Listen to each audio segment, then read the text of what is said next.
हमें जो भी कुछ मिलता है वो प्रतिनिधित्व के तौर पर मिलता है, आरक्षण के तौर पे नहीं मिलता है। सदियों से दलित समाज पर कई अन्याय हो रहे, अत्याचार हो रहे, उनका उत्पीड़न किया जा रहा है, फिर भी लड़ते जा रहे हैं लोग। गोड़वलकर गुरुजी ने जो बंच ऑफ थॉट्स की किताब लिखा था, उस किताब में स्पष्ट रूप से लिखा है कि अनुसूचित जाति के लोगों को किसी भी प्रकार की शिक्षा न दी जाए, अनुसूचित जाति के लोगों को किस प्रकार से अच्छे काम न करने दिए जाए। तीसरी तरफ ये कह रहे हैं कि हिंदू का और मुसलमानों का डीएनए एक है, डीएनए अलग नहीं है। तो क्या इस देश का दलित, हिंदू दलित जो है वो हिंदू नहीं है? आरएसएस ने जो नीतियां की है या कर रही है, उसको बीजेपी हवा दे रही है। जब से बीजेपी सत्ता में आई है, जो गांव पूरा दलितों की बस्ती करके कहलाता है, उस गांव में इंटरनेट का पता नहीं है आज।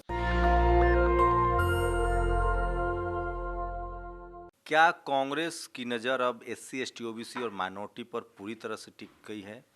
राहुल गांधी का एक बयान आया था कि वो लोग जो डरते हैं वो कांग्रेसी नहीं है, वो लोग जो संघर्ष करते हैं वो कांग्रेसी है। उन्होंने साफ इशारा किया था कि कांग्रेस में भी कोई आरएसएस का स्लीपर सेल है। मेरे साथ नितिन राउत हैं और लगातार कांग्रेस में schedule caste, schedule tribe, OBC की भागीदारी बढ़ाई जा रही है। प्रवक्ता के तौर पे युवा नेताओं को शामिल किया जा रहा है। मेरे साथ नितिन राउत हैं, एससी डिपार्टमेंट के हेड हैं, चेयरमैन हैं, महाराष्ट्र सरकार में मंत्री भी हैं। लेकिन युवाओं को लेकर एक दिन की उनकी बैठक हुई है दिल्ली में। क्या है उनकी आगे की रणनीति, क्योंकि अब यूपी में भी चुनाव है, पंजाब में चुनाव है, कांग्रेस क्या प्लानिंग कर रही है और नितिन राउत की क्या जिम्मेदारी बढ़ने वाली है, और खासकर शेड्यूल कास्ट को लेकर पार्टी क्या करने जा रही है, इसी पर बात करेंगे। सर, आप लोग की बैठक हुई दिल्ली में, आप एससी सेल के चेयरमैन भी हैं एससी डिपार्टमेंट के। क्या आगे की रणनीति है आप लोग की कांग्रेस में, खासकर शेड्यूल कास्ट को लेकर? हमारे भारत के स्वतंत्रता को, आज़ादी को 75 वर्ष पूरे हुए और इस 75 वर्ष पूरे होने के उपलक्ष्य में हमने इसे समता चेतना वर्ष घोषित किया है। और यह घोषित करते वक्त हमने निश्चित रूप से अनुसूचित जाति के लोगों को उचित न्याय मिले, जो बातें भारतीय संविधान में कही है, जो अधिकार भारतीय संविधान के मातहत कांग्रेस पार्टी ने पिछले 70 सालों में, 75 सालों में हमारे समाज को दिया है, उसकी वजह से हम अच्छी स्थिति में पहुंच सके हैं। मैं मानता हूं कि देश के संविधान के रचयिता परम पूज्य डॉक्टर बाबा साहब आम्बेडकर जी ने हमें पढ़िए, संगठित बनिए और संघर्ष कीजिए का नारा दिया था। और पढ़ाई के क्षेत्र में दलित समाज बड़े पैमाने पे आगे आया और आज इस स्थिति में दलित समाज पहुंचा है कि बड़े लोगों के बराबरी में उनके कंधे से कंधा लगाकर यहाँ पर काम कर रहा है। जहाँ तक हम मेरिट की बात करें, दलित समाज के युवाओं की, छात्रों की, तो किसी भी चीज़ में हम कोई पीछे नहीं है। लोग कहते हैं सेव मेरिट सेव नेशन, लेकिन हमने मेरिट हमारा खोया नहीं है। हमें जो भी कुछ मिलता है वो प्रतिनिधित्व के तौर पर मिलता है, आरक्षण के तौर पे नहीं मिलता है। ये हमारा सामाजिक प्रतिनिधित्व है जो संविधान ने हमें दिया, जिसे कांग्रेस पार्टी ने बड़ी तादाद में और अधिकार के साथ लागू किया। और उसका फल ये है कि हम आज उस स्थिति में पहुंचे हुए हैं। राजनीति में भी वही बात है। दूसरी बात तो ये है कि दलित समाज अपने आप में एक लड़ाकू समाज भी है, वह कहीं पीछे हटने वाला नहीं है। सदियों से दलित समाज पर कई अन्याय हो रहे, अत्याचार हो रहे, उनका उत्पीड़न किया जा रहा है, फिर भी लड़ते जा रहे हैं और लड़ने वाले हैं। कोई ये अगर समझता है कि हम कमज़ोर हो गए, तो ये हम कमज़ोर नहीं हुए हैं। और कांग्रेस पार्टी बखूबी जानती है कि भारत का दलित यह अगर अपने मन पे लेता है तो करके दिखाता है, और उसे जोड़ना कांग्रेस के लिए बहुत ज़रूरी हुआ। और कांग्रेस पार्टी ने कोई आज की परंपरा नहीं रही है। कांग्रेस पार्टी की, कांग्रेस पार्टी का कोई भी मंत्रिमंडल ले लीजिए, चाहे फिर केंद्र का हो, चाहे प्रदेश का हो, चाहे जिला परिषद का क्यों ना हो, भागीदारी दलित समाज को पूरी तरीके से देने में कांग्रेस कभी पीछे हटी नहीं है। इसलिए आज जो आप हमें बताने जा रहे हैं, मैं अनुसूचित जाति विभाग का अध्यक्ष इस नाते से हमारे साथ जुड़े हुए तमाम देश के कोने कोने से प्रदेश के लोगों को जो हमने तिनका तिनका जोड़ा है, और उनमें जो अच्छे लोग हैं, कुछ छात्र हैं, कुछ युवा है, कुछ महिलाएं भी है, तो ये परंपरा है कि हम हमारे विभाग के साथ उनको जोड़ते हैं, और हमारे विभाग से वे अपने अपने महकमे में चले जाते हैं। एनएसयूआई में आज एनएसयूआई का अध्यक्ष दलित समाज का है, जम्मू से आता है। यूथ कांग्रेस में कई दलित समाज के लड़के आप देखते होंगे काम कर रहे हैं, और बखूबी अच्छा काम कर रहे हैं। महिला कांग्रेस में भी कई महिलाएं अच्छे ढंग से काम कर रही है। नए लोग जुड़ते हैं, पुराने लोग कहीं और दूसरे पदों पे जाते हैं। ये परंपरा रही है। परिवर्तन तो होना भी चाहिए और लाजमी भी है। मैं समझता हूँ कि कांग्रेस पार्टी एक ऐसी पार्टी है कि जिस पार्टी ने परम पूज्य डॉक्टर बाबा साहब अम्बेडकर जी पर विश्वास रखकर केवल इस देश को संविधान ही नहीं दिया, तो अपने जितने भी कांग्रेस पार्टी के प्रधानमंत्री बने हैं, चाहे पंडित जवाहरलाल नेहरू हो, लाल बहादुर शास्त्री हो, इंदिरा गांधी हो, राजीव गांधी जी हो, या डॉक्टर मनमोहन सिंह जी क्यों ना हो, सभी ने दलित समाज के प्रति अपनी आस्था दिखाई, उनके लिए न्याय की गुहार लगाई, उनको प्रतिनिधित्व दिया और न्याय देने की कोशिश की है। और आज भी कांग्रेस पार्टी का शीर्षस्थ नेतृत्व हमारे लाडले नेता श्री राहुल गांधी जी के नेतृत्व में कांग्रेस पार्टी के साथ है और साथ रहेगा और उनके साथ काम करेगा। सर, युवाओं की आपने बड़ी बैठक की है, क्या जो रिप्रेजेंटेशन मिल रहा है अभी, यूथ कांग्रेस बोला आपने, एनएसयूआई और कांग्रेस में, तो आपकी क्या भूमिका होगी? अब आपकी कोई भूमिका बदलने जा रही है? देखिए, जहाँ तक मेरी भूमिका का प्रश्न है, मुझे तो महाराष्ट्र के प्रदेश में ऊर्जा विभाग दिया गया है, पावर का महकमा दिया है, और जिसे एनर्जी भी कहते हैं। मेरा काम है देश के युवाओं को, दलित समाज को ऊर्जा देने का, उनको एनर्जी देने का, उनको पावर देने का, और मैं वो कर रहा हूँ। जो जिम्मेदारी मेरे शीर्षस्थ नेतागणों ने मुझ पर डाली, वो जिम्मेदारी मैं बखूबी निभा रहा हूँ और निभाऊंगा। और आगे भी उन्होंने अगर कुछ जिम्मेदारी दी तो निश्चित रूप से उसको भी वहन करने में कोई कमी नहीं आएंगी, इतना ही मैं कह सकता हूँ। सर, क्या लग रहा है, अब नेता प्रतिपक्ष खड़गे साहब हैं राज्यसभा में, आप हो गए, उधर वेणुगोपाल हैं, तमाम लोग शेड्यूल कास्ट के बड़े चेहरे आगे प्रोजेक्ट किए जा रहे हैं, तो क्या कांग्रेस कुछ नई रणनीति पर काम कर रही है? क्योंकि हजारों युवा हैं एससी एसटी ओबीसी माइनॉरिटी के जो सोशल एक्टिविज्म में हैं, उन लोगों को कैसे जोड़ रहे हैं आप? क्या उस पर भी आप लोग की नज़र है? क्योंकि अभी तक उनको मौका मिलता नहीं अमूमन, क्योंकि हज़ारों की संख्या में खासकर एससी एसटी ओबीसी माइनॉरिटी के युवा जो हैं वो एक्टिविज़म में हैं, वो सड़कों पर हैं, लगातार 7 साल से संघर्ष कर रहे हैं।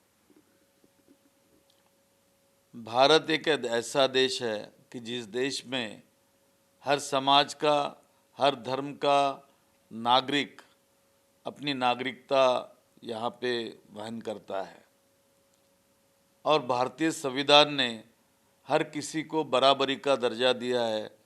कहते हैं लिबर्टी, इक्वालिटी एंड फ्रेटर्निटी जो मिली है उस कारण मिली है।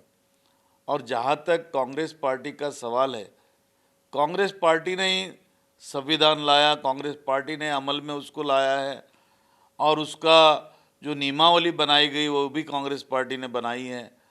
और कांग्रेस पार्टी चाहती है कि इस देश का बड़ा वर्ग जो वंचित रहा है हर चीज़ से, उसको कुछ ना कुछ मिले, इसलिए वो तो अपना काम कर रही है। लेकिन दूसरी तरफ इस देश के अंदर जो राष्ट्रीय स्वयंसेवक संघ के विचारधारा पे चलने वाली पार्टी भारतीय जनता पार्टी काम कर रही है, वो दिन ब दिन कुछ ना कुछ इस प्रकार से काम कर रही है जिससे एक डर पैदा हो गया कि कहीं ये संविधान को खत्म ना कर दे, खोखला ना कर दे। और खोखला तो कर ही दिया है संविधान को।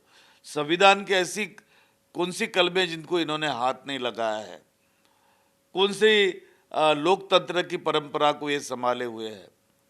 तो इन तमाम बातों को कांग्रेस ने ध्यान में रखकर अपनी रणनीति को संभाला हुआ है और आगे बढ़ा रही है और आगे बढ़ाएगी।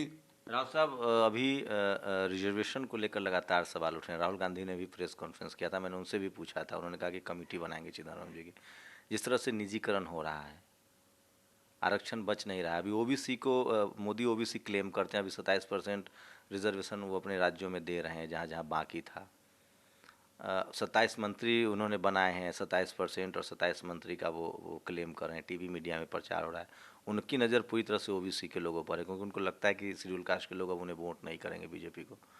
आप लोग को कैसे क्लेम करेंगे इस चीज़ को, कैसे काटेंगे? क्योंकि बीजेपी पूरी तरह से SC ST OBC के लोगों पर अपना कार्ड खेल रही है, क्योंकि उनको पता है कि जनरल कैटेगरी के वोट तो उनके साथ ऑलरेडी हैं ही। पहली बात तो हमको रणनीति को समझने की है। आरएसएस की जो रणनीति है उसमें दो बातें महत्वपूर्ण आई है।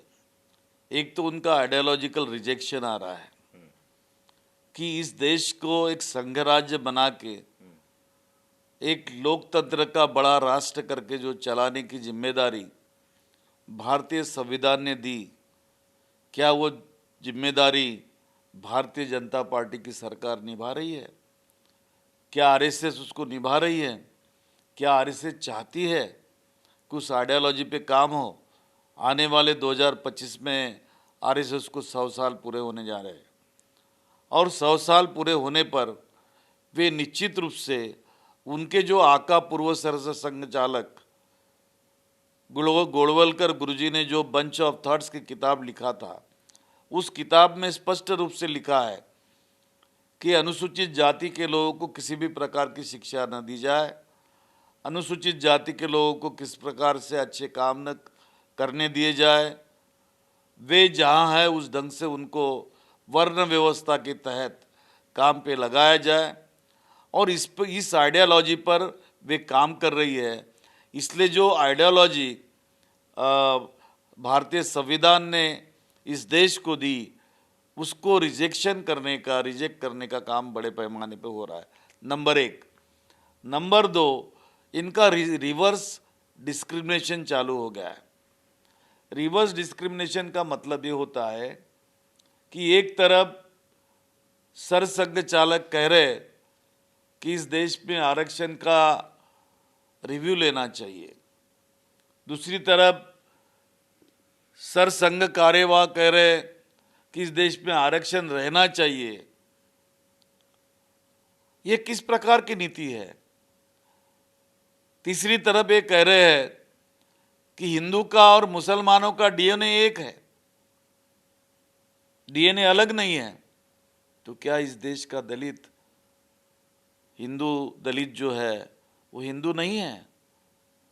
फिर जिस मुसलमान की आप बात करते, फिर अखलाक को क्यों मारा है इन लोगों ने? गोहत्या के नाम पर मॉब लिंचिंग क्यों की गई है? तो ये तमाम बातें जो दर्शाती है उस रिवर्स डिस्क्रिमिनेशन की दर्शाती है। और ये सबके लिए अगर कोई चीज़ अच्छा काम कर सकती है और इसमें से बाहर निकाल सकती है तो वो है केवल डॉक्टर बाबा साहब आम्बेडकर जी ने बनाया हुआ भारतीय संविधान। और इसलिए जैसा कांग्रेस के उन दिनों में जब स्वतंत्रता कांग्रेस को मिली थी, कांग्रेस के आला कमान ने डॉक्टर बाबा साहब आम्बेडकर जी को संविधान लिखने के लिए निमंत्रित किया, आज वो उसी प्रकार से इस देश में अंबेडकर जी के नाम को अप्लाई करने की ज़रूरत आन पड़ी है। अप्लाइड अंबेडकर करके नई थियरी, ये दोनों आइडियोलॉजिकल रिजेक्शन और रिवर्स डिस्क्रिमिनेशन के लिए काम में लाने की ज़रूरत है और वो हम करने जा रहे हैं। सर, आप राष्ट्रीय नेता भी हैं और शेड्यूल कास्ट से भी आते हैं। अभी एनसीआरबी का आंकड़ा आया है, जातीय सांप्रदायिक दंगा से ज़्यादा जातीय हिंसा बढ़ी है। इस पर क्या कहेंगे? और तमाम राज्यों में, उसमें राजस्थान भी है, यूपी भी है। बीज किसने बोया?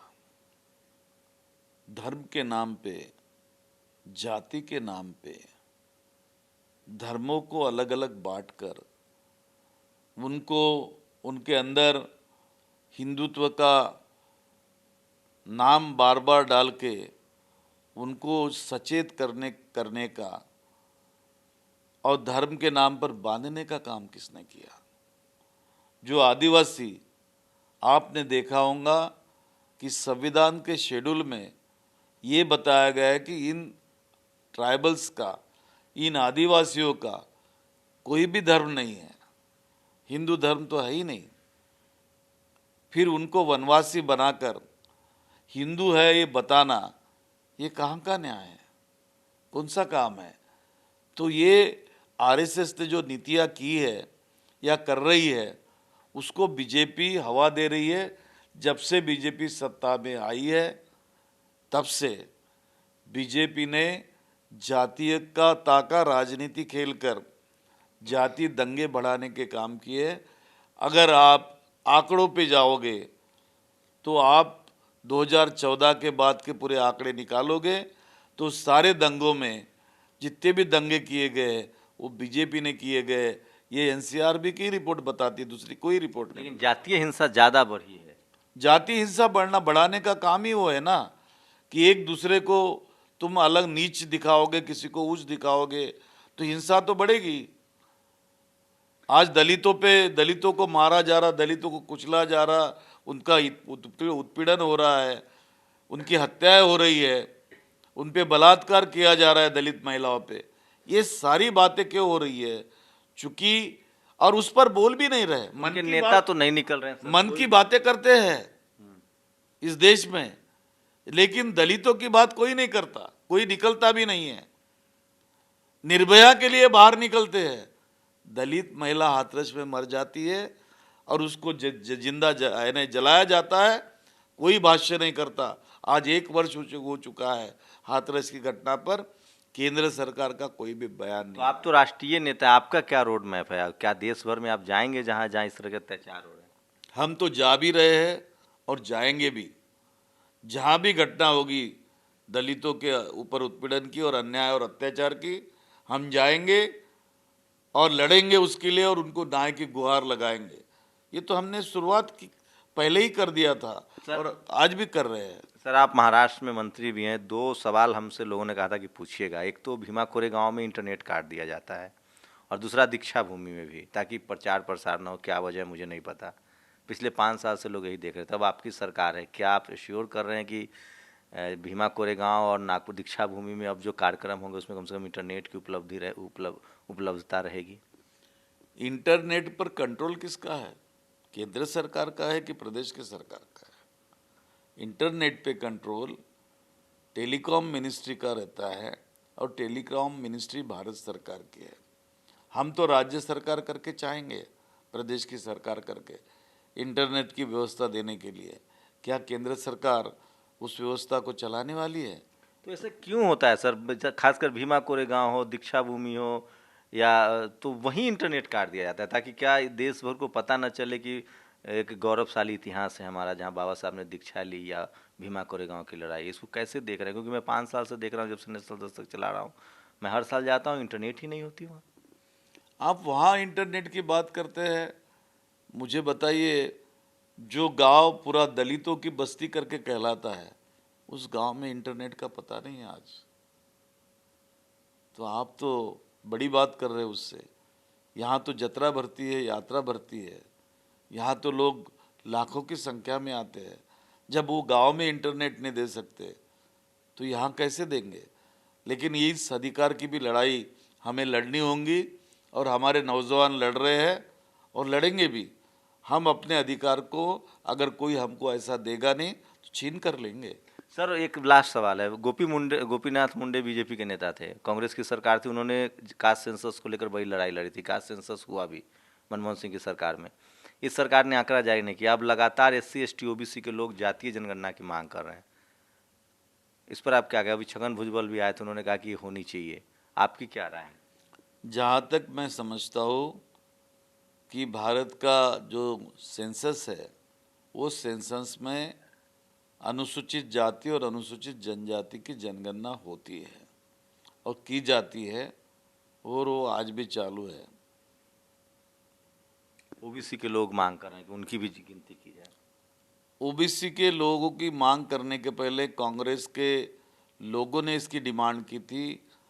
दलितों ने इस देश के OBC की जनगणना की जाए, ये कहा था। और आप अगर संविधान का वो चैप्टर अगर पढ़ ले OBC का, तो आपको बहुत सारी चीज़ें समझ में आएगी। OBC की जनगणना क्यों नहीं होनी चाहिए भाई? वो अगर बहुजन समाज के हैं, उनको क्यों नहीं न्याय मिलना चाहिए?